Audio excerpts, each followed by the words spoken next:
Hello friends and explorers seeking the legends of misty Albion. We step into the world of British mythology filled with chivalric honor, magic, and sacred quests. Life was shaped in the shadow of Merlin's prophecies and that miraculous sword embedded in stone. Today we examine King Arthur's justice, the unifying power of the Round Table, and the mysterious island of Avalon. In this universe, magic is a legacy flowing in the veins of the land. Don't forget to like the video and write where you listened to it in the comments. King Arthur, the once and future king. Listen closely, and I will tell you of a time shrouded in mist and memory. A time when Britain cried out for a hero. It was an age of chaos, when warlords battled over a fractured land, and the dream of unity seemed lost to the whispers of the wind. But even in the darkest night, prophecy holds a flicker of light. It was foretold that a true king would rise, a leader chosen not by bloodline alone, but by destiny itself. Enter Merlin, the enigmatic sorcerer, weaver of fates, whose eyes saw beyond the veil of the present. He knew the land needed more than just a warrior. It needed a symbol. And so, through powerful magic, a test was forged. In the heart of London, before a great cathedral, a stone appeared, and embedded deep within it, a magnificent sword. Upon the stone, etched in letters of gold, a challenge rang out. Whoso pulleth out this sword of this stone and anvil is rightwise king born of all England. Knights of great renown, lords of mighty castles. They came from far and wide. They strained, they heaved, their muscles bulging, their knuckles white, but the stone held its secret fast. The sword remained unyielding, a silent rebuke to their claims of power. Hope began to dwindle. Was the prophecy merely a cruel jest? But destiny often chooses the most unlikely path.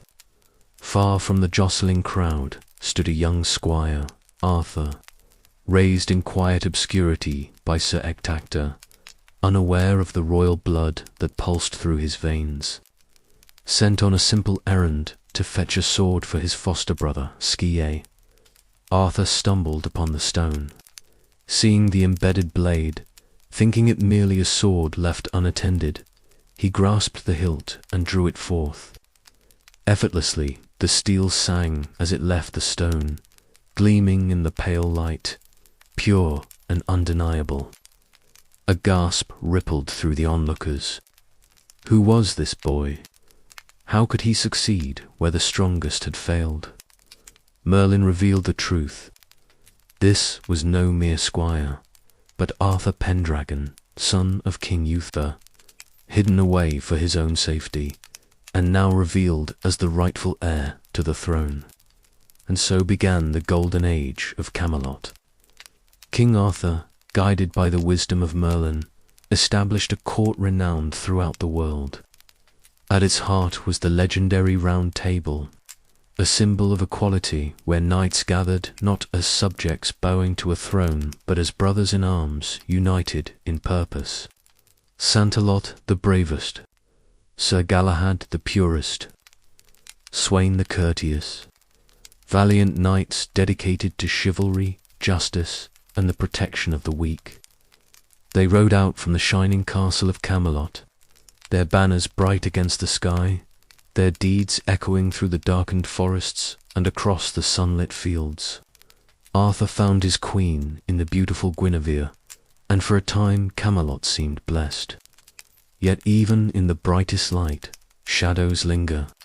The love between Lancelot, Arthur's most trusted knight, and Queen Guy, though perhaps, cast a long shadow over the fellowship of the Round Table. And from the fringes, whispers of dissent grew, nurtured by Arthur's own kin. The treacherous Morad, whose heart festered with envy and ambition. The quest for the Holy Grail tested the knights, scattering them, revealing their flaws as much as their virtues. Cracks appeared in the perfect facade of Camelot. Betrayal, once unthinkable, began to poison the court. Mid seized his moment while Arthur was away, claiming the throne and dividing the kingdom. The dream was breaking. Arthur returned, his heart heavy, but his resolve firm.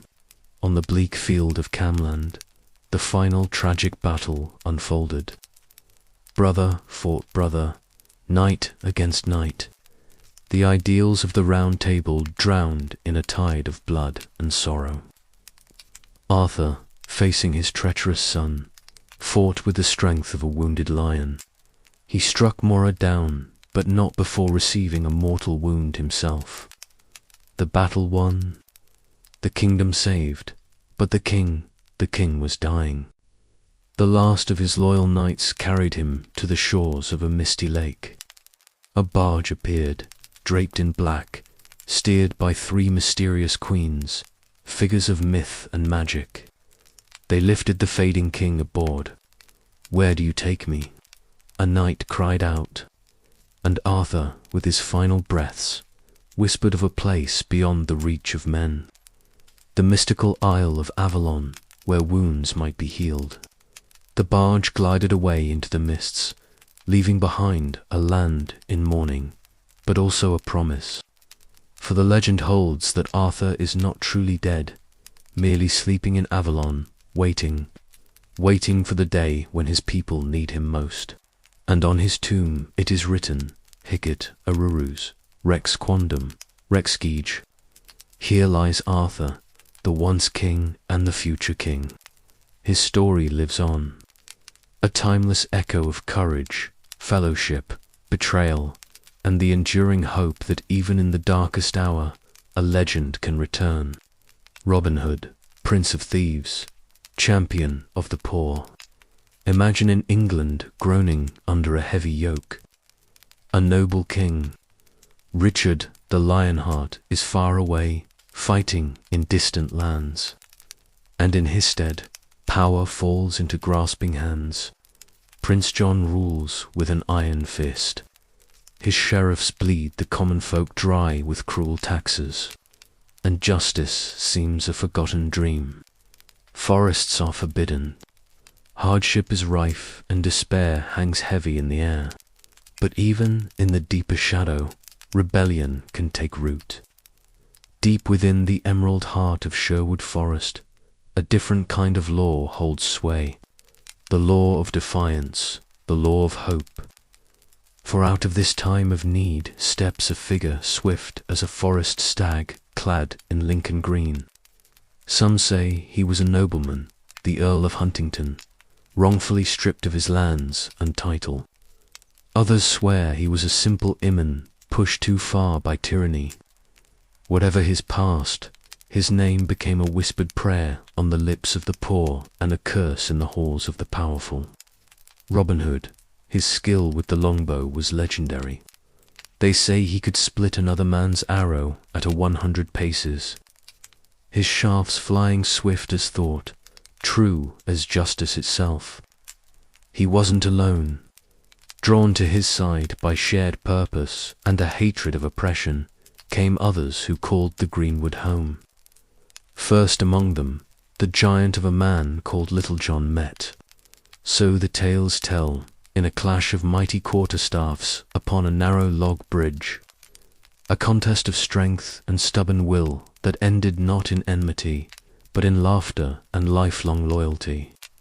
Then came Fryack, round of belly and red of cheek, as ready with a prayer as he was with his fists or a stout staff, proving that piety and rebellious spirit could walk hand in hand.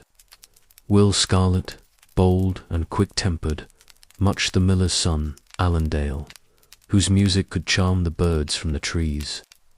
Together they became the merry men. Their home was the forest, their roof the canopy of ancient oaks that whispered secrets on the wind. Their life one of daring freedom beneath the sun-depelled glades. And what did they do, this band of outlaws? They turned the tables on the oppressors, fat bishops, greedy merchants, and, above all, the cruel Sheriff of Nottingham. These were their targets. An ambush on a lonely forest road, a horn call echoing through the trees, and suddenly ill-gotten gains were liberated. Coins meant to line the sheriff's pockets found their way into the empty hands of struggling villagers. Food destined for lavish feasts was shared amongst the hungry. They robbed from the rich, yes, but only from those whose wealth was built on the suffering of others. And they gave to the poor, offering a glimmer of hope, a spark of defiance that warmed the hearts of the downtrodden. Often Robin would risk capture itself, perhaps entering Nottingham in disguise to win the sheriff's own prize. A golden arrow in an archery contest, only to vanish back into the greenwood's embrace, leaving the sheriff fuming and impotent rage. And amidst these adventures there was Maid Marian, noble in spirit as well as birth, whose love for Robin was as strong and true as his aim, often joining him in his woodland sanctuary, a steadfast ally against the darkness. Word spread like wildfire. Robin Hood, the name became a legend. To the powerful, he was a menace, a thief, a rebel to be hunted down. The Sheriff of Nottingham, endlessly frustrated, laid traps, offered rewards, sent soldiers crashing through the undergrowth. But Sherwood kept its secrets well. Robin and his merry men knew its hidden paths, its secret hollows. They moved like ghosts melting into the trees, their laughter echoing as the sheriff's men stumbled back empty-handed, mocked by the very forest itself. To the common folk, however, Robin Hood was a hero. He was the promise that even the mightiest could be challenged, that justice, though outlawed, could still prevail. He was the freedom of the greenwood, the defiant spirit of England's heart. Kings come and go, sheriffs rise and fall, but the legend of Robin Hood endures. Does King Richard finally return to pardon the noble outlaw? Does Robin meet a tragic end through treachery? The tales differ, fading like mist among the trees. But what remains is the echo of laughter in the forest, the memory of arrows flying true, and the enduring spirit of resistance against tyranny. Robin Hood lives on, not just in the rustling leaves of Sherwood, but in every heart that champions the poor, defies injustice, and dreams of freedom.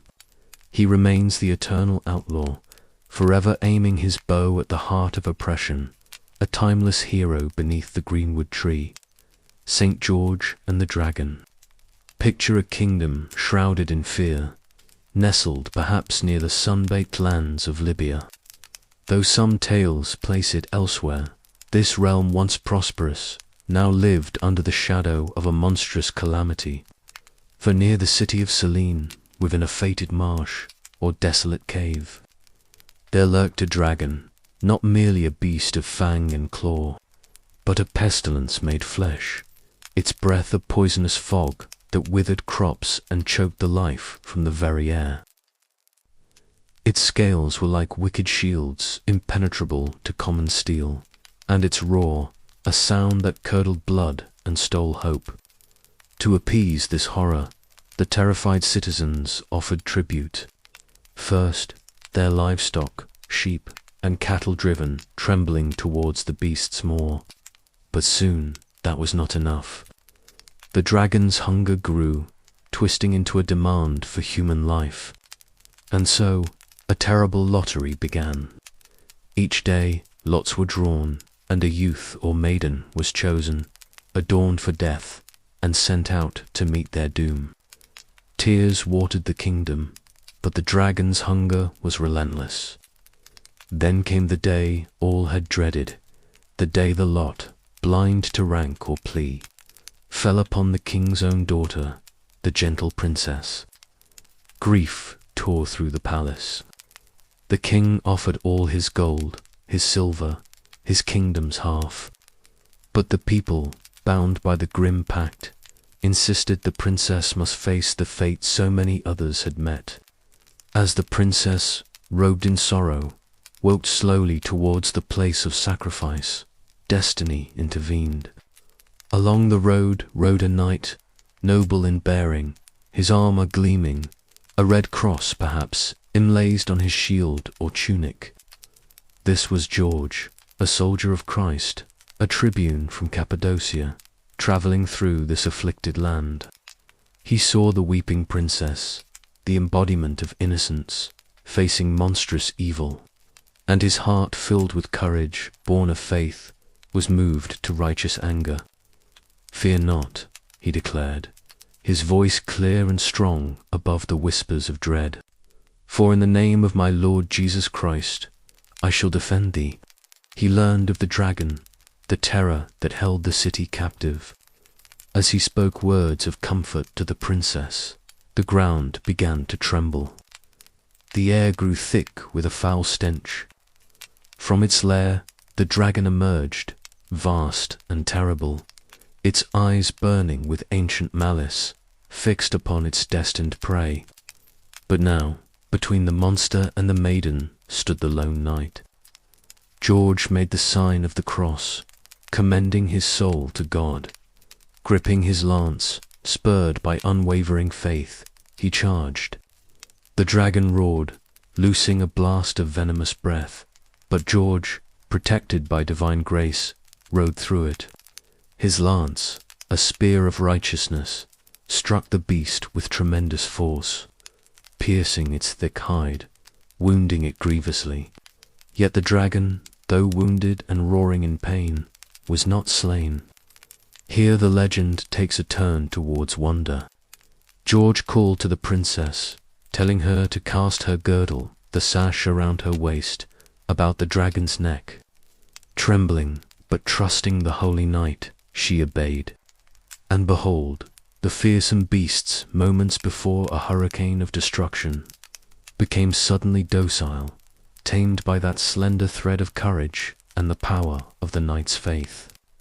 Like a lamb on a leash, the princess led the subdued monster back towards the city gates. Imagine the scene.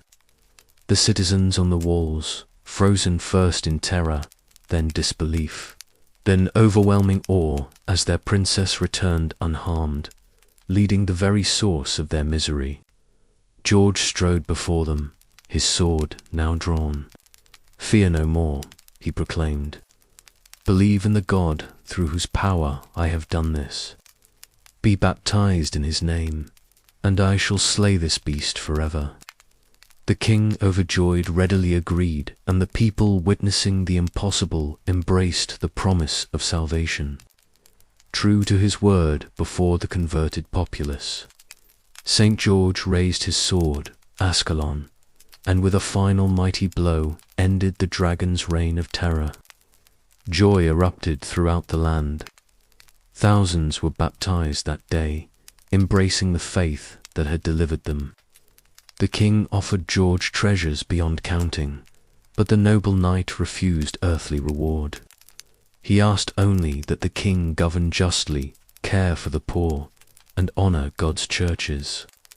Then, his deed accomplished, St. George rode on, leaving behind a city reborn and a legend that would gallop through time. The tale of the dragon slayer, the champion of faith, the patron saint whose courage serves as an eternal banner against the dragons of fear and darkness. His story reminds us that even the most terrifying monsters can be overcome by faith, courage, and a righteous heart. Spring-heeled Jack, the leaping terror of London. Picture London, a city swelling with progress, yet shadowed by secrets. Imagine its cobblestone labyrinth under the gaslight's spectral glow, where fog rolled in thick and sudden, a grimy shroud swallowing sounds and blurring shapes. It was in this world, beginning in the 1830s, that whispers first arose. Whispers of something unnatural, something stalking the lonely lanes and lamplit streets. A figure that defied logic and preyed on fear itself. It began subtly, perhaps. A lone woman walking home near Lavender Hill feels a sudden icy grip. A tall, cloaked figure leaps from the darkness, claws tearing at her clothes. A face glimpsed pale, strange, before he bounds away with impossible agility, vanishing over walls that no normal man could scale. Fear mixes with disbelief. Was it a ghost? A madman? Then more encounters. Reports surfaced describing a truly bizarre entity, tall and thin, sometimes appearing as a gentleman in a dark cloak, other times clad in tight white oilskins like some spectral jester. His hands were said to end in sharp metallic claws cold to the touch. His eyes, witnesses swore, glowed like fiery red coals. The year 1838 saw the terror escalate into full-blown panic. Imagine Jane Allop hearing a knock at her door late one night. A voice claims to be a policeman. "Bring a light. We've caught Spring-Heeled Jack here in the lane." But when she opens the door, holding a candle aloft, the light reveals not an officer, but a hideous apparition. Eyes like embers burning in the dark. He rips open his cloak, revealing the tight white undergarment, then vomits bursts of blue and white flame into her face. He lunges, tearing at her gown and neck with those dreadful claws, until her screams bring her sisters rushing, driving the creature away. Weeks later, Lucy Scales and her sister walk through Green Dragon Alley. A figure emerges from the shadows, cloaked and menacing. He says nothing but spews azure fire into Lucy's face, blinding her, sending her into fits before turning and leaping away into the night, vaulting the impossible distance over rooftops. London was gripped by fear. Newspapers sensationalized the accounts. Who or what was this phantom? The name stuck. Spring-Heeled Jack, named for the belief he used hidden springs in his boots to achieve his incredible leaps. Vigilante groups formed, patrolling the streets, armed and anxious. The Lord Mayor of London himself addressed the reports, acknowledging the public alarm. Was he a demon escaped from the depths? Or perhaps, as some whispered, a cruel prank by a bored nobleman using theatrical tricks and mechanical devices to SIO terror? The mystery only deepened as sightings, though becoming more sporadic, spread beyond the capital, to the suburbs, across England, even surfacing decades later in Aldershot, where startled sentries reported a leaping figure slapping their faces before bounding into oblivion. But here's the chilling truth. Despite the panic, the investigations, the rewards offered, Spring-Heeled Jack was never caught. No culprit was ever definitively unmasked. No confession ever surfaced. He remained elusive, a question mark leaping through the fog of history. Was he one man or many copycats, inspired by the initial hysteria? Was he human at all? The explanations offered ranged from the supernatural to the psychological.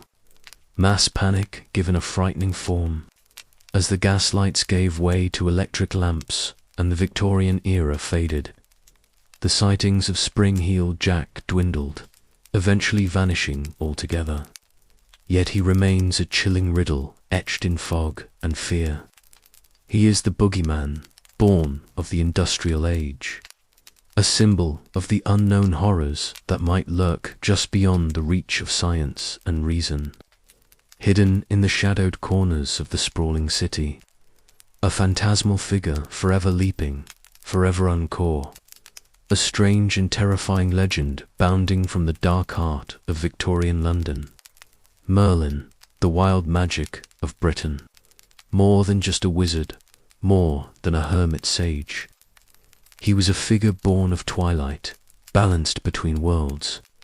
Some tales claim he was the son of darkness itself, an incubus seeking influence among mortals, yet saved for the light by the purity of his human mother and the grace of timely baptism. From this strange union he drew uncanny power, the ability to see the currents of time, to speak with the beasts of the field and birds of the air, to command the very elements, and to walk unseen amongst men. He was the wild magic of ancient Britain, given voice and form. His wisdom was revealed early in a time of fear. The tyrant King Vortigern sought to build a mighty tower, a bastion against his enemies. But night after night the foundations crumbled, the stones refusing to stand. His court magicians, trembling, declared only the blood of a fatherless child could appease the angered earth. A search was made, and young Merlin, the boy of mysterious birth, was brought before the king. But instead of fear, Merlin offered insight. "Your tower falls, not for lack of blood," he declared, his young voice ringing with unnatural authority, but because the ground beneath churns with conflict.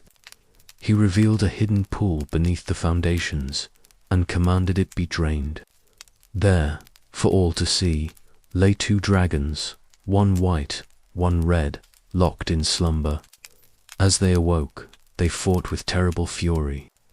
The white dragon at first prevailing, then faltering before the resurgent red. "So it shall be," Merlin prophesied, his eyes gazing far beyond the struggling beasts. "The white dragon of the Saxons shall encroach, but the red dragon of the Briton shall endure. And from the line of Pendragon shall come a king whose glory will shine like the sun." And so Merlin became the hidden hand guiding Britain's destiny.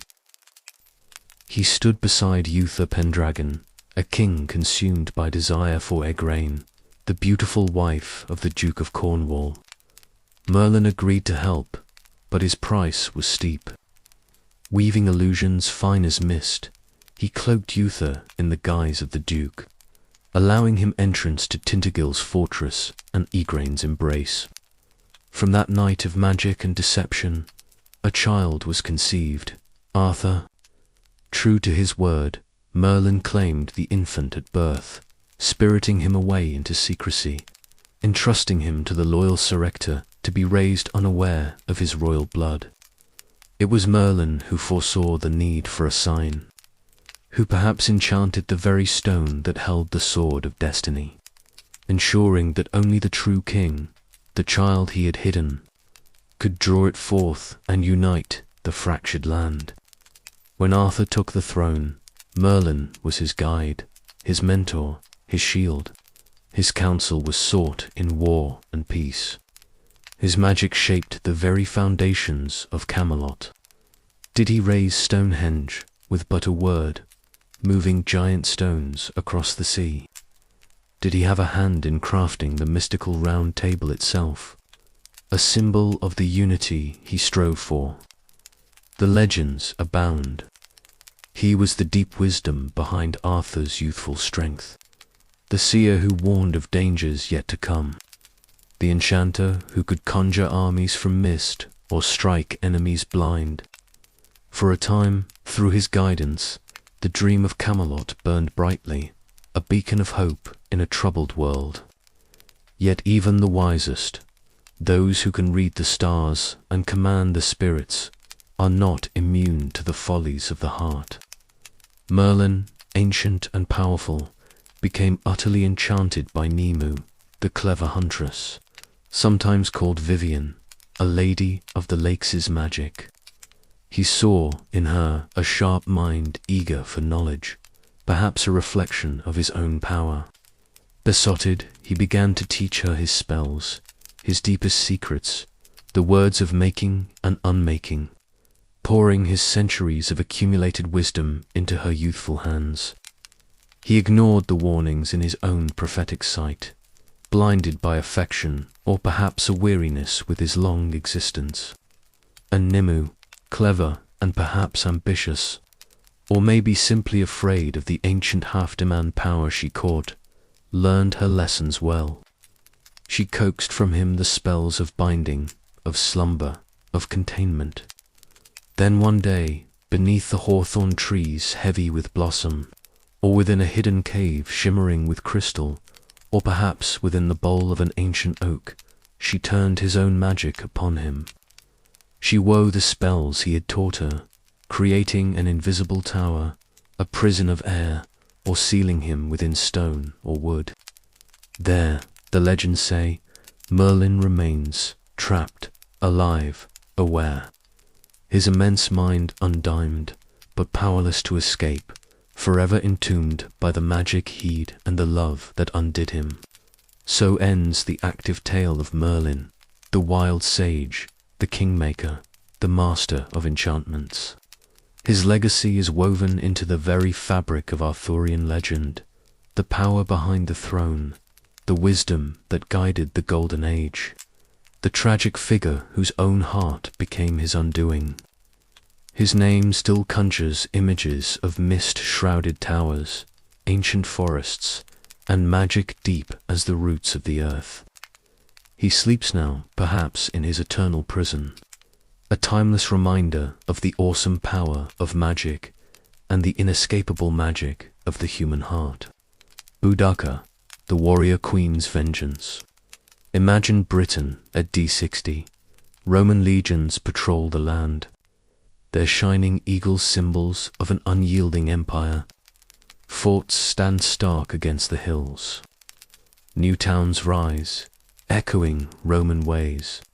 But beneath this veneer of order, resentment simmers among the native tribes.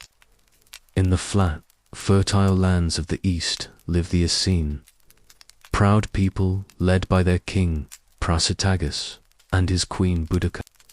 History paints her vividly tall, imposing, her voice commanding, her eyes fierce, and her long hair like a torrent of fire falling upon her shoulders. A queen of presence, a queen of spirit.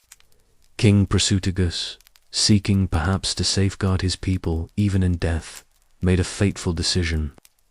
In his will, he named the distant Roman Emperor Nero co-heir, alongside his own two daughters, hoping this diplomatic gesture would preserve some autonomy for the Aeni. But Rome, in its arrogance, saw only weakness. Upon Prasutagus' death, Roman officials descended like vultures. They ignored the will, declared the kingdom annexed, seized lands, and plundered the royal household with callous greed. And then the ultimate degradation. Queen Boudica herself was publicly stripped and flogged like a common slave, and her young daughters, princesses of the owner, suffered unspeakable violation at the hands of Roman soldiers. Honor dragged in the mud, sovereignty spat upon, motherhood desecrated, an injustice so profound, so personal, it ignited a firestorm in Boudica's heart. The whips that tore Boudica's flesh also tore the last vestigages of Aeni submission. Rising from her humiliation, her voice now laced with the venom of betrayal, she rallied her people, not just the Aeni, but neighboring tribes like the Trinvontes, who also groaned under Roman taxes and the arrogance of Roman settlers, flocked to her banner. Imagine her standing tall upon a chariot, her daughters beside her, bearing witness to their shared shame. Her fiery hair ablaze in the sun, her voice ringing across the gathered warriors. She spoke not of treaties or compromise, but of vengeance. She spoke of the lash, the theft, the violation. She spoke of freedom from the Roman yoke, and the tribes roared their assent, a tide of fury ready to break upon their conquerors. The storm broke with terrifying speed, catching the Romans utterly unprepared. The main legions under Governor Suetonius Palinus were far away, campaigning against the druids on the Isle of Engels. Boudica's first target, Camilla Dunham, Colchester, the hated symbol of Roman power filled with arrogant veterans. The Aeni war host fell upon it like wolves. The town, poorly defended, was overrun sacked, and burned to the ground. Its inhabitants, Roman and collaborator alike, were shown no mercy. The temple built to honor the Emperor Claudius, a monument to their subjugation, became a funeral pea. A Roman legion sent to relieve the town was ambushed and cut to pieces. Panic spread. Next, Londinium, London, a bustling hub of commerce, rich but undefended. Suetonius raced back, but saw the city was lost. He made the brutal calculation to abandon it. Boudicca's warriors surged in and London burned, its wealth plundered, its people slaughtered. Then Verellium, St. Albans, another prosperous town, met the same fiery end. Tens of thousands perished as monuments to Roman arrogance turned to ash under the rebels' vengeful fury. News of the disaster finally reached Suetonius Paulinus. His legions marched grimly south, the smoke of burning cities staining the horizon. He gathered his forces, the disciplined 14th Legion, veterans of the 20th Auxiliaries, perhaps 10,000 men in all, a fraction of Boudicca's vast horde, but hardened professional soldiers. He knew he had one chance. Choose the battlefield wisely. Somewhere perhaps along the Roman road called Watling Street, in a defile with woods protecting his flanks and rear, Suetonius drew up his lines. A small knot of iron discipline, facing a sea of furious Britain. Imagine the scene, the howling, painted Briton warriors, confident in their overwhelming numbers, clashing shields, screaming defiance, and facing them, the silent, steady ranks of Roman legionaries. Shields locked, spears ready. Boudicca, a figure of terrible majesty, drove her chariot along the lines, her daughters beside her, urging her warriors to fight for freedom, for their families, for revenge, reminding them she fought not for kingdom or wealth, but as an ordinary woman avenging lost liberty, her own bruised body, her daughter's violated innocence. Then the charge. A massive wave of Britons surged forward, but the Romans held. Vols of heavy peeler javelins tore through the charging ranks, followed by the deadly short work of the gladius sword in the tight confines of disciplined formations.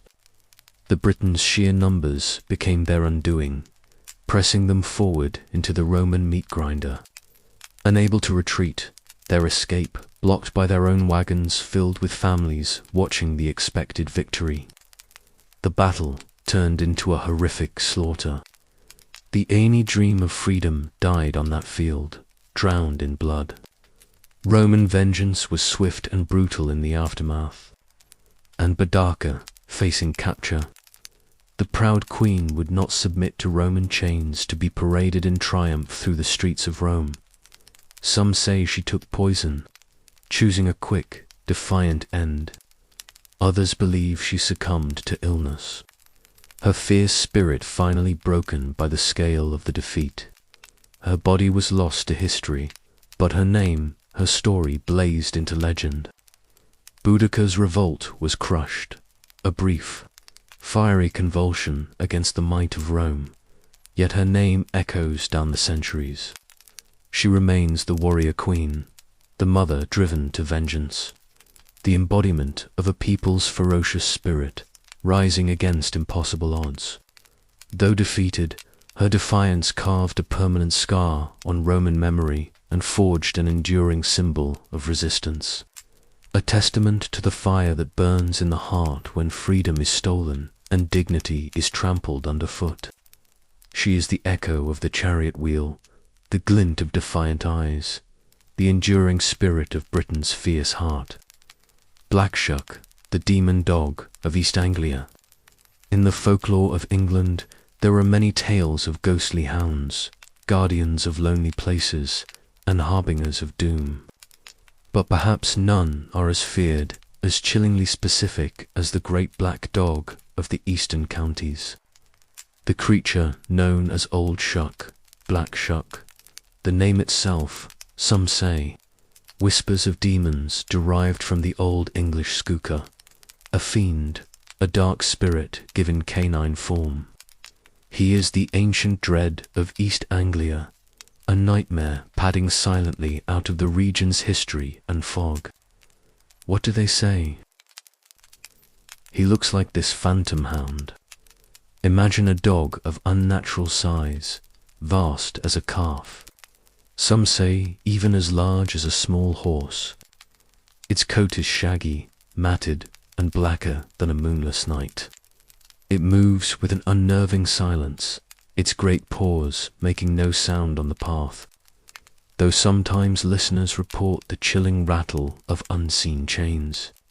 But worst of all, the feature recounted time and again, striking terror into the hearts of witnesses, are the eyes. Great sorcerer-like eyes that glow with a malevolent fiery light, often blazing red like hellfire. Some tales even speak of a single cyclopean eye burning in the center of its monstrous head. To meet that gaze, the stories warn, is to invite misfortune, even death, into your home.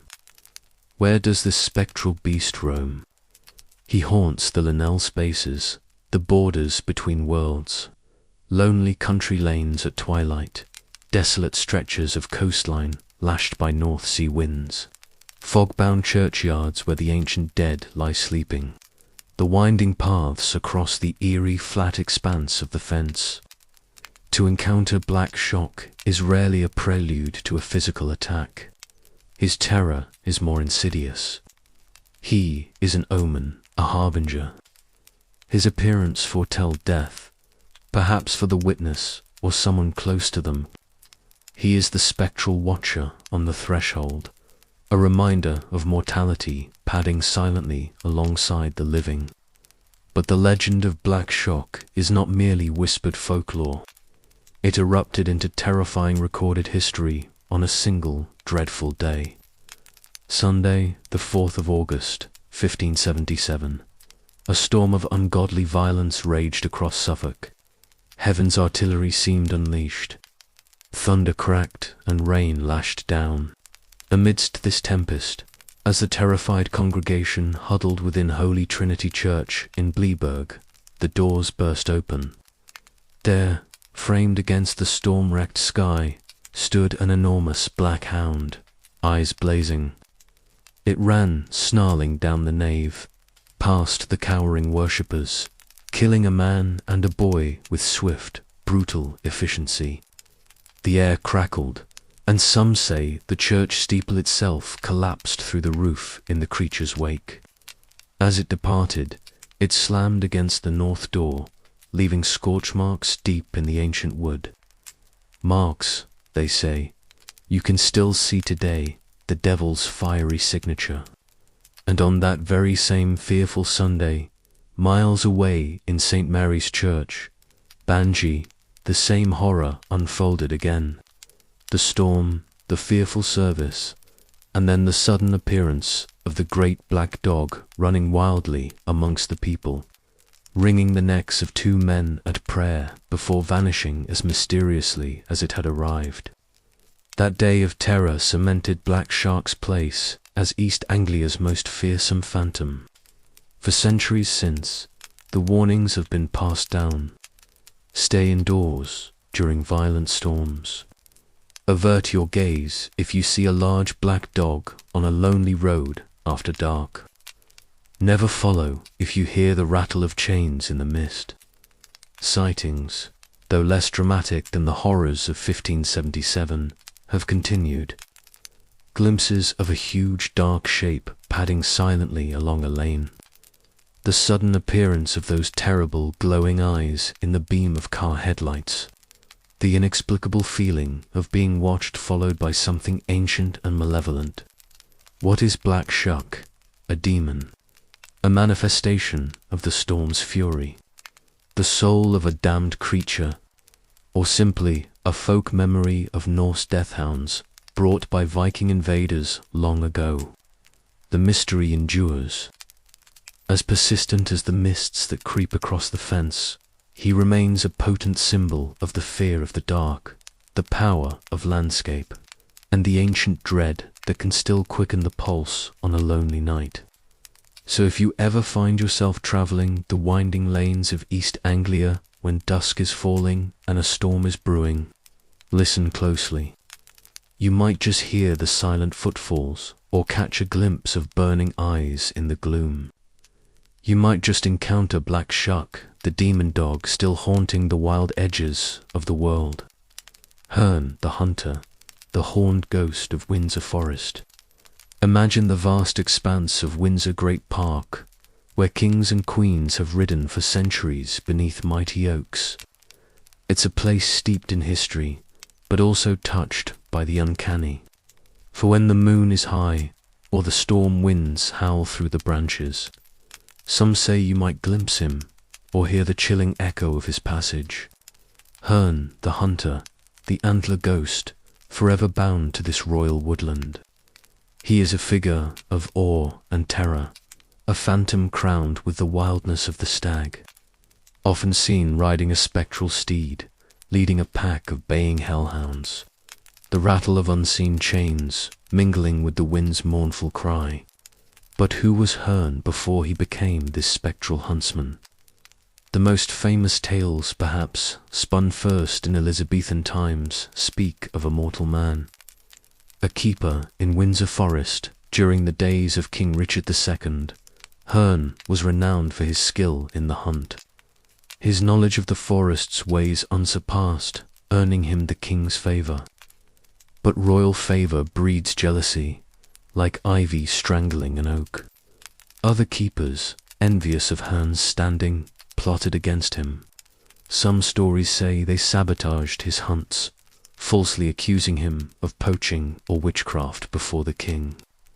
Others tell a more dramatic tale that Herne bravely saved King Richard from the charge of a cornered, furious stag, but was mortally wounded in the act. A dark magician appearing from the forest depths offered to heal Herne, binding the antlers of the slain stag to the hunter's head, but in exchange cursed him or stole his woodland skills. Whatever the cause, be it slander or sorcery, Herne fell into disgrace and deep despair. Driven mad by misfortune, he sought out a solitary ancient oak tree deep within the forest, and there ended his own life. But death offered no peace. Soon whispers turned to fearful sightings. Herne's spirit, forever marked by the antlers, that symbol of the wild he both mastered and was perhaps cursed by, began to haunt the forest, especially the area around the ill-fated oak that now bore his name. Travellers lost their way near Herne's oak. Cattle sickened and died. Trees withered as if blasted by an unseen force. And sometimes on moonless nights the figure itself would appear, tall, menacing, antler brow silhouetted against the sky. The sound of rattling chains echoing through the trees, striking fear into the hearts of any who crossed his path. Over time, Herne's legend grew, merging with the older, deeper magic of the wild hunt. That ghostly procession of spectral riders and hounds said to sweep across the land, particularly during storms or times of upheaval. Herne became seen as the leader of Windsor's own wild hunt, galloping through the night sky or the forest floor, his horn blowing a chilling summons, his spectral pack flowing like a river of ghosts through the trees. A terrifying spectacle for any mortals unfortunate enough to witness it. To see Herne the hunter, the legends warn, is no mere fright. It is an omen.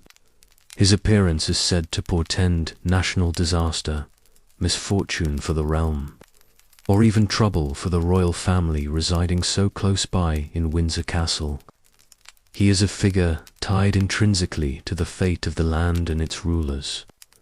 Though the original Herne's oak is long gone, claimed by time or storm, the legend persists. Clinging to the forest like ivy, other oaks have inherited the name. and the feeling remains that Herne is still out there, a guardian spirit twisted by tragedy, or perhaps an echo of older, wilder gods who once claimed these woods. So, should you ever walk in Windsor Great Park as twilight deepens, or when the wind howls like phantom hounds through the ancient branches, listen carefully. You might hear the distant baying, the rattle of chains, or catch a fleeting glimpse of an antlered figure moving between the trees. It might just be Herne, the hunter, still riding the storm, forever bound to his forest domain. A chilling reminder of jealousy's poison, despair's dark end, and the wild, untamable magic that lingers in England's ancient heartwoods. Lady Jediva, the naked truth of compassion. Imagine Coventry in the mid-1st century, ruled by the powerful Leopric, Earl of Mere, a man of great influence, known for his stern authority. While Leopric held sway, his wife, the Lady Jediva, or God Jeffu, meaning God's gift, as she was truly known, possessed a different kind of power. She was renowned not only for her noble birth and beauty, but for her deep piety, her gentle heart, and a profound compassion that resonated with the common folk who lived under her husband's rule. For Earl Leopric, perhaps driven by the needs of his vast domain or simply a ruler's prerogative, had levied heavy taxes upon the people of Coventry. Tolls and dues weighed heavily on the merchants, the farmers, the artisans, until the cries of the burdened folk reached the ears of their gentle countess. Moved by their suffering, Lady Jediva went repeatedly to her formidable husband, pleading the people's case, begging him to lessen the crushing weight of his taxes. She spoke of hardship, of hunger, of the loyalty his people showed him. But Lick remained unmoved, perhaps viewing the taxes as necessary, or her pleas as mere womanly sentiment. Exasperated perhaps by her persistence, worn down by pleas he deemed naive, Leopric finally sought to silence her with a challenge he surely thought impossible, a bargain born of scorn or cynical amusement. Very well, he might have declared, a hard glint in his eye. You wish me to lift these taxes? I shall grant your request on one condition, and one condition only, that you ride naked as the day you were born, on horseback through the market square of Coventry, when it is busiest at high noon. A gasp must have filled the hall, naked through the public square. It was unthinkable, a demand designed to humiliate, to force her silence through sheer impossible indecency. Any ordinary noblewoman would have shrunk back in horror, defeated. But Jediva's compassion ran deeper than her own pride or modesty.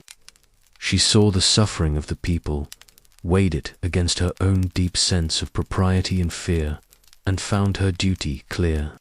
Her heart, attuned perhaps more to heaven's grace than earthly shame, made its choice. For the sake of the people she served, she would endure the She agreed to Leopric's cruel terms. Word spread through Coventry like wildfire. Their lady, their gentle Jediva, would subject herself to this ordeal for their sake. Filled with respect and awe for her sacrifice, Jediva sent out a proclamation. On the appointed day, at the appointed hour, every citizen was to remain indoors, shutter their windows, bolt their doors, and avert their eyes. Let no soul gaze upon her vulnerability, offered up for their relief. When the day dawned, Lady Diva prepared herself. She unbound her famously long hair, letting it fall about her like a living cloak, a veil of spun gold cascading down her only covering. Then mounting her horse, commended her soul to God, and began her solitary ride. Imagine the scene, the bustling market town, usually alive with chatter and commerce, now utterly silent. Doors barred, shutters closed. The streets held their breath as the lone figure passed, horses' hooves echoing strangely in the stillness. Jadiva rode on, veiled only by her hair and her courage, her gaze fixed forward, enduring the shame for the promise of her people's freedom. But as later legends would add, not every eye remained closed. One man, a Tor known forever after as Peeping Tom, consumed by curiosity or base desire, bored a small hole in his shutters to steal a forbidden glance. Yet the moment his eye met the keyhole, divine retribution struck. He was instantly struck blind, a stark warning against violating such profound sacrifice and trust. Jadiva completed her harrowing ride, returning to her husband's hall, silent, perhaps trembling, but resolute. Leopric, whether stunned by her sheer audacity, shamed by her selfless courage, or simply bound by his word, could not deny her. He fulfilled his promise. The heavy taxes were lifted from Coventry. A wave of relief and jubilation swept through the town, and the name of Lady Godiva was praised, sung, and woven into the very fabric of the city's identity. And so, the tale of Lady Geva endures. It's remembered often for the shocking image of the naked ride. But look deeper, see past the sensationalism, and you find the true heart of the legend, a story of profound compassion, taking precedence over personal pride, of courage born from empathy and the quiet strength of a noble lady who laid bare her vulnerability for the common good. Lady Jadiva remains a timeless symbol not of exhibition but of selfless sacrifice, her silent ride through Coventry, an enduring testament to the power of a compassionate heart to challenge even the most hardened authority. The Green Man, the face in the leaves. Look closely in the ancient churches, cathedrals, and even old manor houses across Britain and Europe. Search amongst the carvings high on pillars, tucked away in shadowy vaults, or peering cheekily from choir stalls. There you might find him, a face distinctly human yet utterly strange, emerging from a riot of foliage.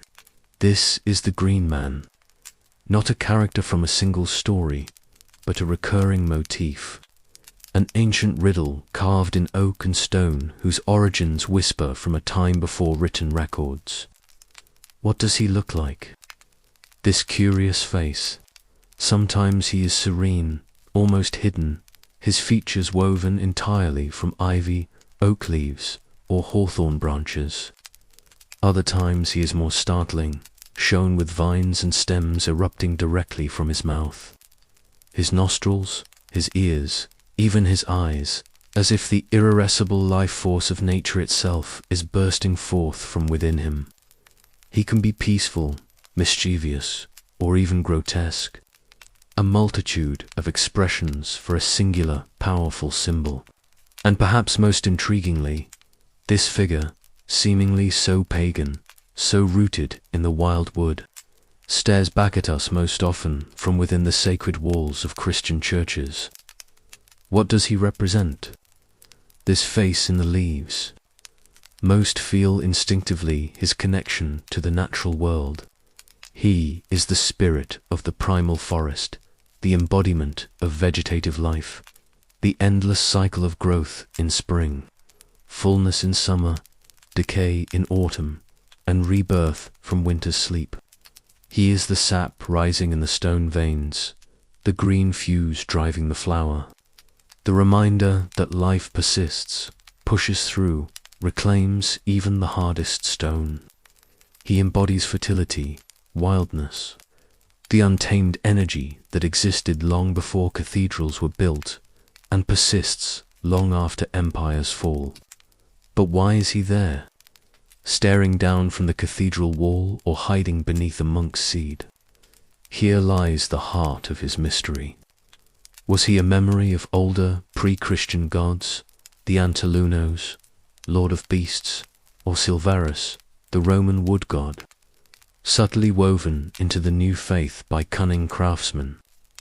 Was he a tolerated folk symbol, a familiar spirit of place allowed a niche within the house of God? Or did Christianity adopt him, reinterpreting him perhaps as a symbol of resurrection, life emerging from death, or even as a warning against earthly desires, the green thoughts of lust or envy spewing forth?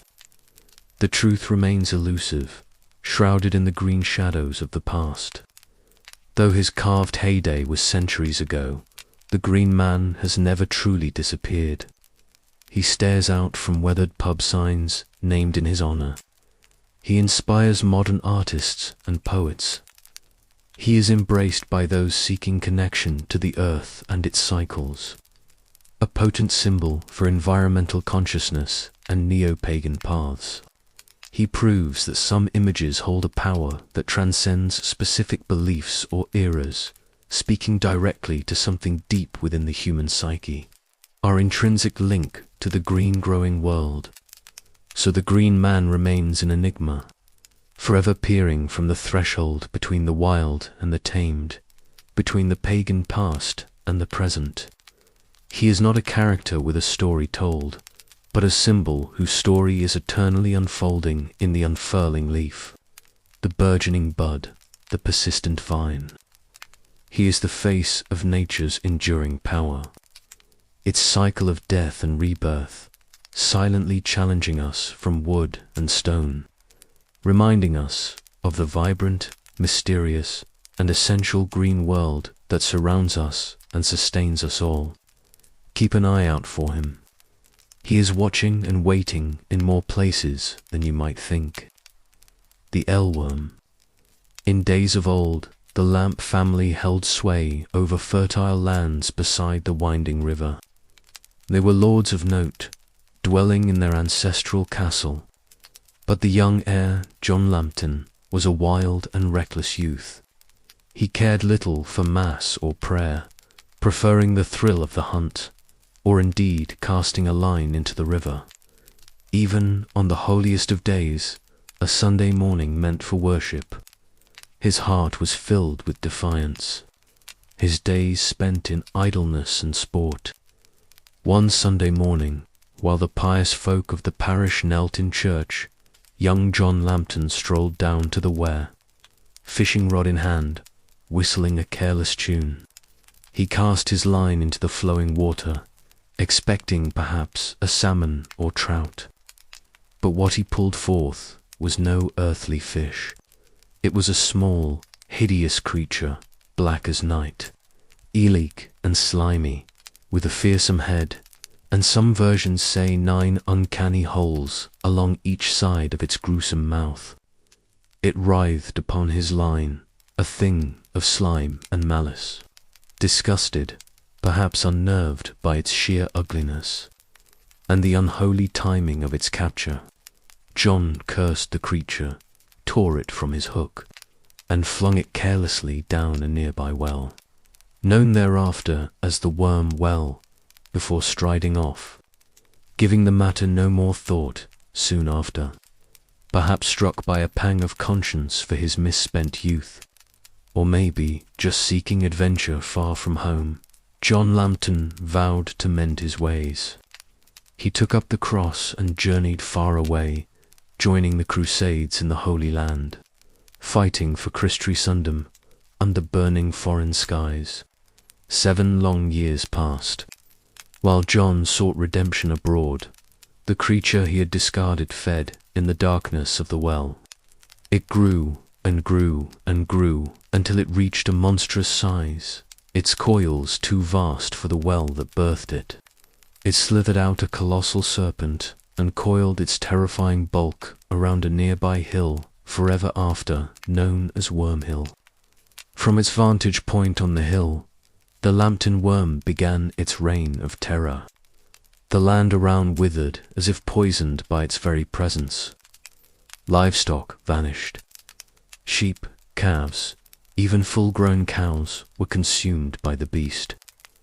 It was said the worm could wrap itself around a cow 9 times, draining it dry of milk before crushing it in its coils.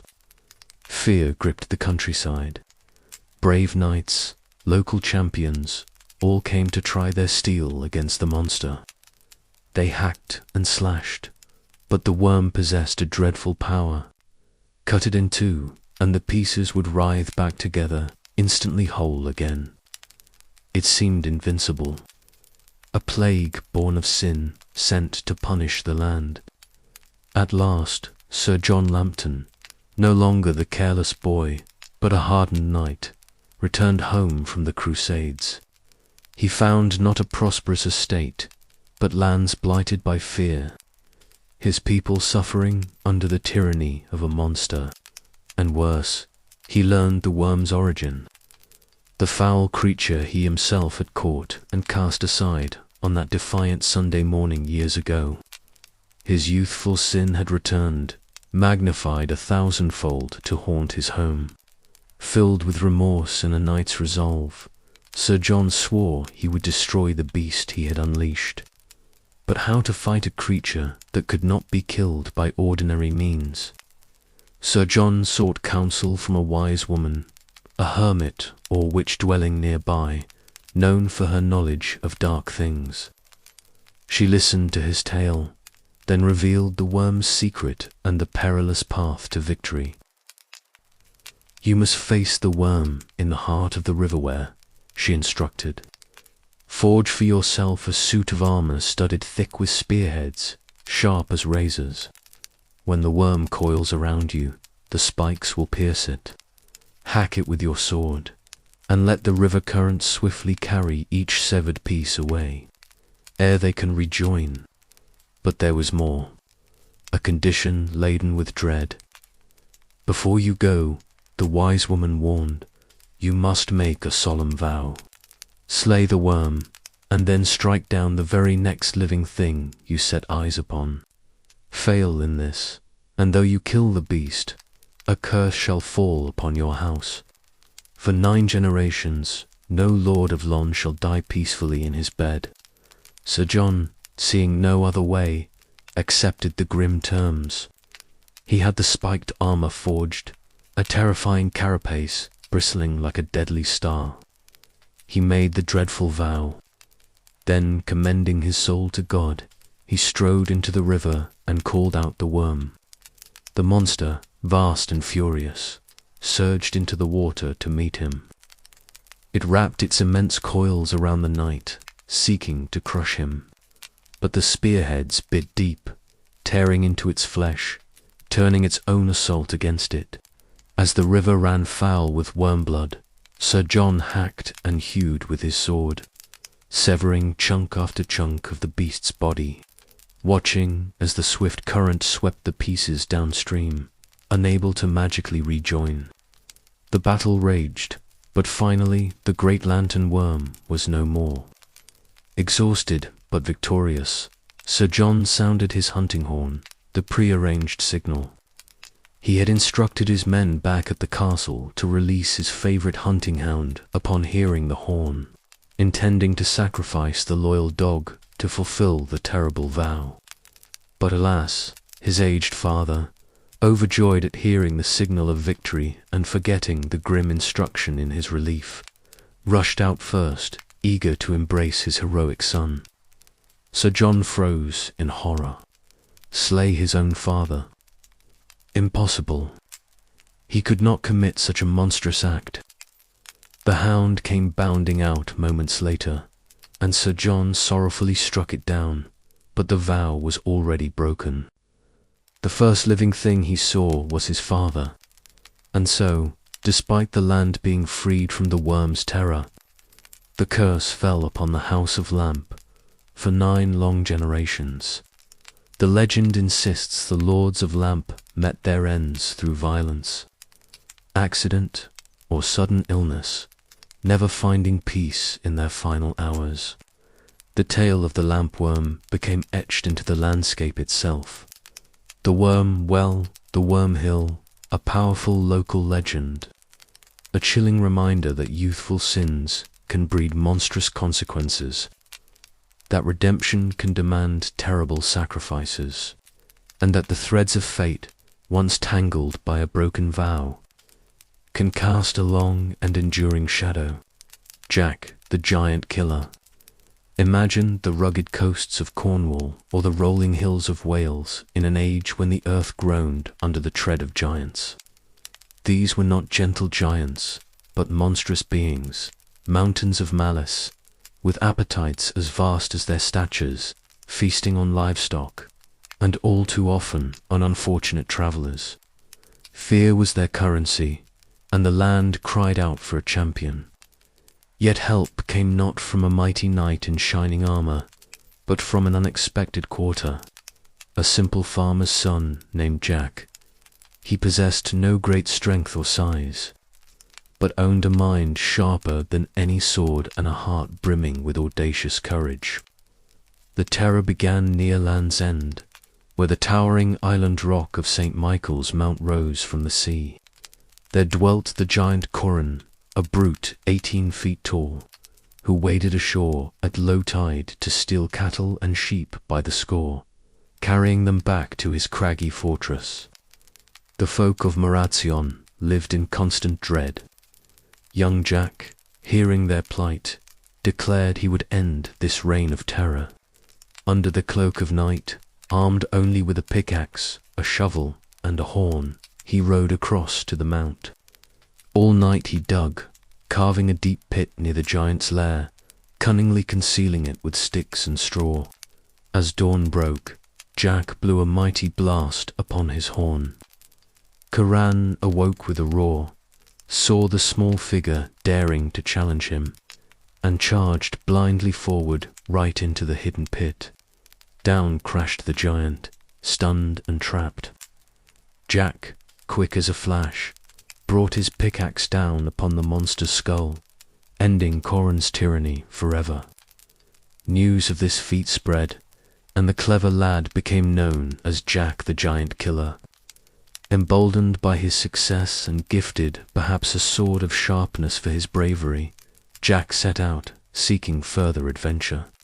Soon he wandered into a dark wood where the fearsome giant Blunderbore dwelled in an enchanted castle, its courtyard littered with the bones of unfortunate victims. Blunderbore captured weary travellers, imprisoning them before his grisly feasts. Jack, finding the giant and his brother napping after a heavy meal, crept into their lair with nimble fingers and stout ropes. He fashioned strong noose, slipped them around the sleeping giants' necks, secured the other ends to sturdy beams, and then, with a great shout, and perhaps a prod from his sharp sword, startled them awake. As they leaped up in confusion, the nooses tightened, strangling the life from the monstrous pair. Jack joyfully released the prisoners who hailed him as their saviour. Jack's fame grew, and so did his encounters. Journeying into Wales, he met a giant known for his cunning as much as his size, sometimes said to have 2 heads, adding wicked cleverness to brute strength. This giant invited Jack to stay the night, planning to devour him later. A great feast was laid out, and the giant gorged himself.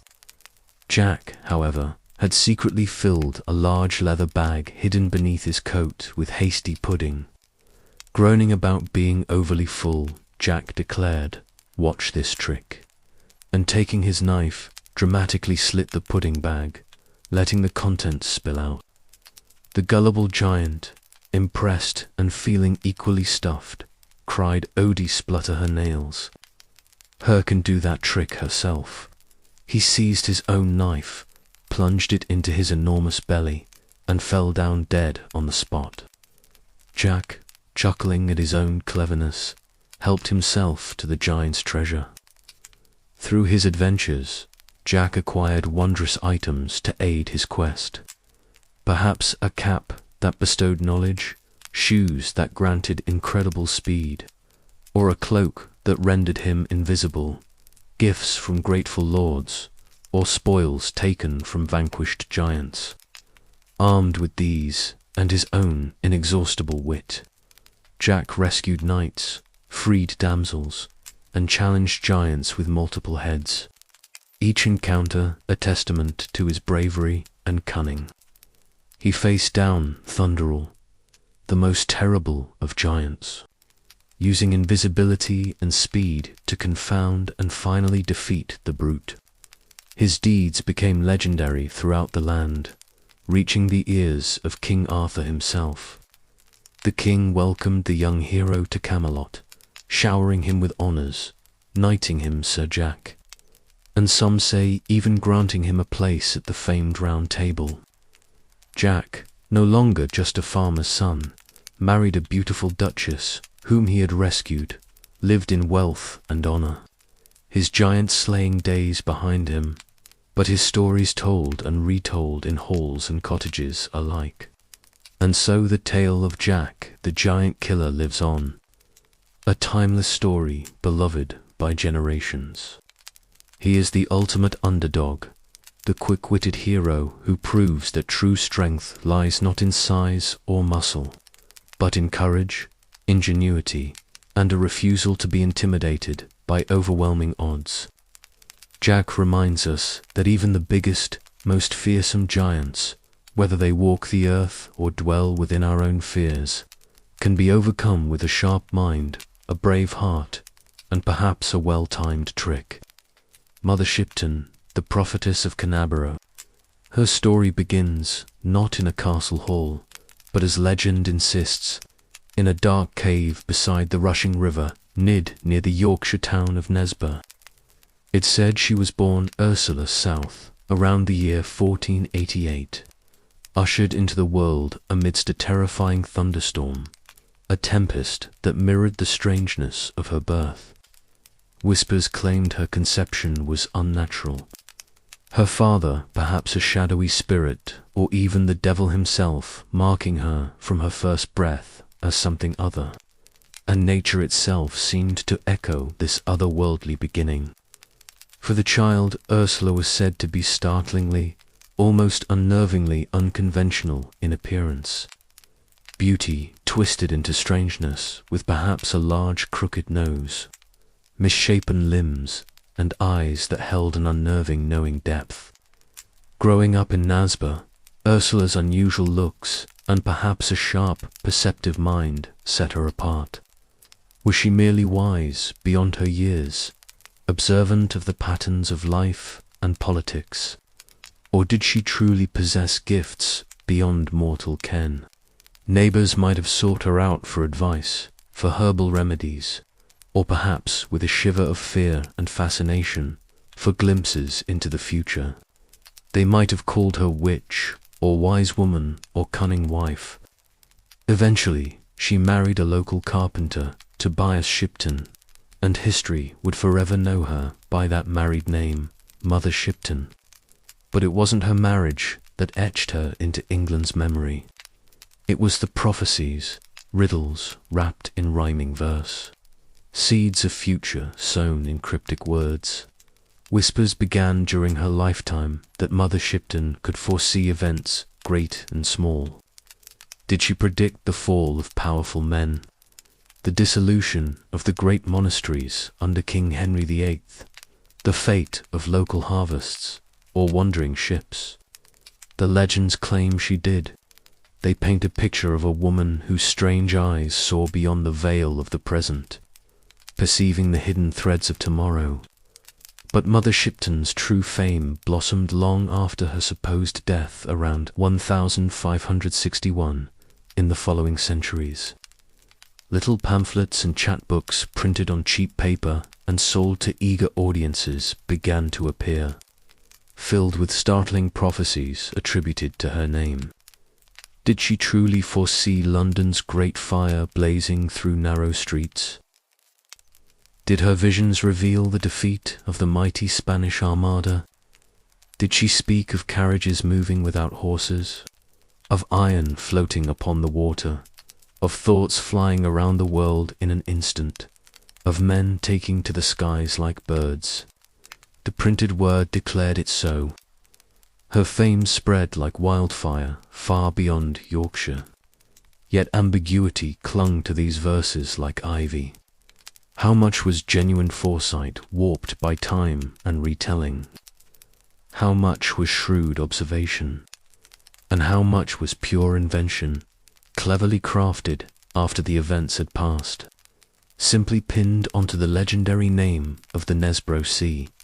Her legend became forever, intertwined with the strange landscape of her birth, the dark cave by the river and the nearby petrifying well, where dripping water turns objects to stone, seemed fittingly uncanny neighbours for England's most famous prophetess. Her notoriety grew such that even centuries later, hoaxes could cause a stir by publishing entirely fabricated verses in her name, predicting the world's end on a specific date, proving the enduring power her name held over the public imagination. So, who was Mother Shipton? A real woman, perhaps ostracized for her looks, whose sharp intelligence was mistaken for witchcraft. A genuine clairvoyant, gifted or cursed with glimpses of what was to come. Or largely a figure of folklore, a convenient peg upon which to hang prophecies, both real and imagined. Perhaps she was a little of all three. She remains an enduring enigma, a face carved by unkind fate or supernatural design, peering out from the turbulent Tudor past. Mother Shipton, the witch, the wise woman, the prophetess.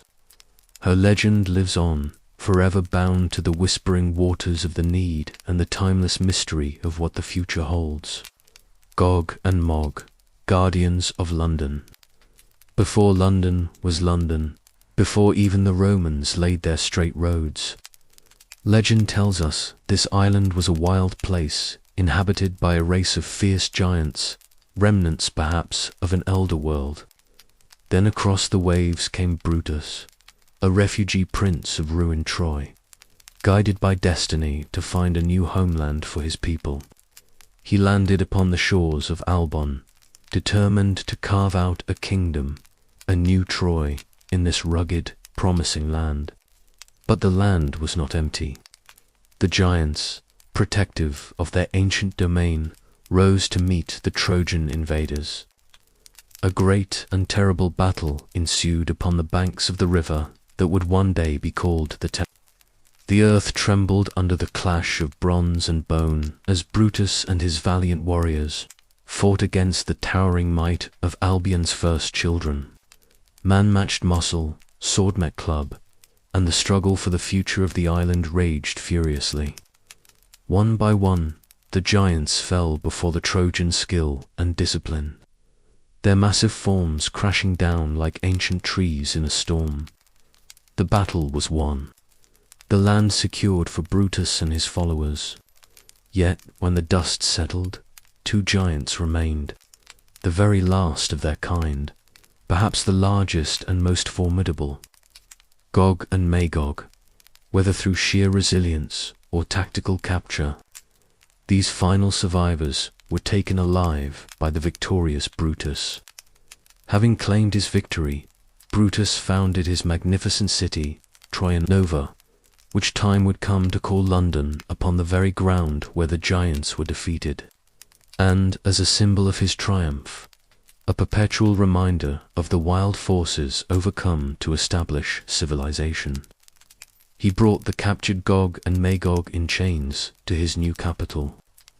There at the gates of his royal palace, a site later associated with London's own Guildhall, he compelled the colossal figures to serve as porters, mighty humbled sentinels standing guard, testament to the dawn of a new era. And though the palace of Brutus is lost to time, the memory of its giant guardians endured. For centuries, watching over the deliberations and feasts within London's Guildhall, stood huge effigies of Gog and Magog, carved perhaps first from wicker or plaster, later from solid wood. These towering figures became beloved symbols of the city's ancient liberties and mythical origins. Though fire and war have claimed successive statues, the Great Fire of 1666, the Blitz of 1940, Londoners have always rebuilt them, determined that Gog and Magog should continue their silent watch. They stand there still, wooden titans gazing mutely over centuries, even marching in replica form in the annual Lord Mayor's show. The names themselves, Gog and Magog, resonate with far older biblical echoes, often associated with forces opposed to God's people in apocalyptic prophecies. But London, in its unique way, claimed these ancient names and wove them into its own foundation story, transforming them from harbingers of destruction into steadfast, if somewhat fearsome, guardians of the city's heart. So Gog and Magog remain more than just statues, more than just names from a half-forgotten myth. They are the echo of London's legendary birth, a bridge to a time of giants and Trojan heroes.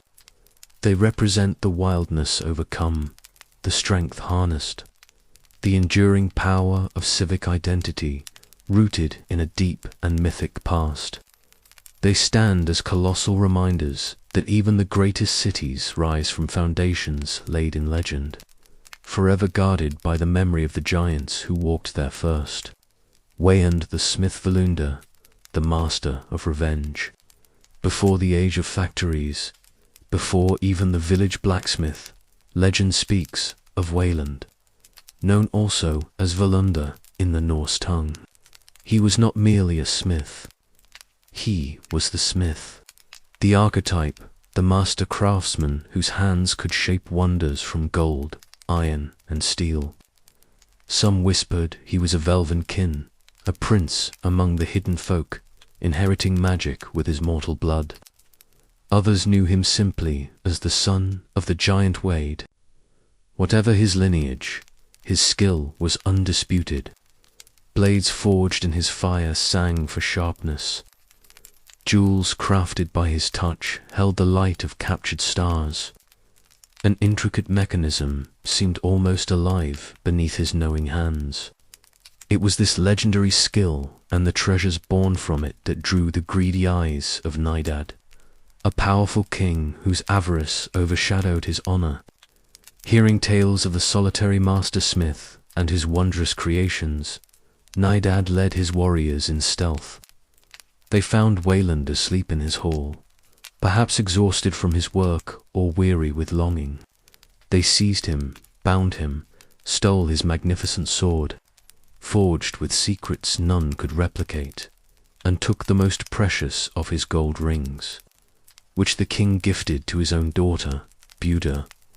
But capture was not enough for the cruel king. Fearing one's strength, his magic, and the possibility of escape, Nidhud gave a terrible command. The smith's hamstrings, the powerful Cenas behind his knees, were to be severed, crippled, hobbled, never again to stand tall or run free. This was the price Wayland paid for his genius. Maimed and heartbroken, Wayland was cast away onto a small, isolated island, Savus. There, a forge was built, and the master smith became a slave, trapped in a cage of pain and craft. Day after weary day, he was forced to hammer out treasures for the king who had stolen his freedom and his function. Helmets, shields, brooches, goblets, each piece a testament to the skill needed coveted, yet each blow of the hammer deepening the bitterness in one's soul. The fire of the forge burned hot, but the fire of vengeance smouldered hotter within him. Patience. A smith knows patience. Wayland waited, his crippled legs a constant reminder, his mind forging a plan far darker than any metalwork. King Nidad's 2 young sons, greedy like their father, heard tales of the wonders in the island smithy. Lured by curiosity and the promise of gold, they secretly visited the captive smith. Wayland welcomed them with a grim smile.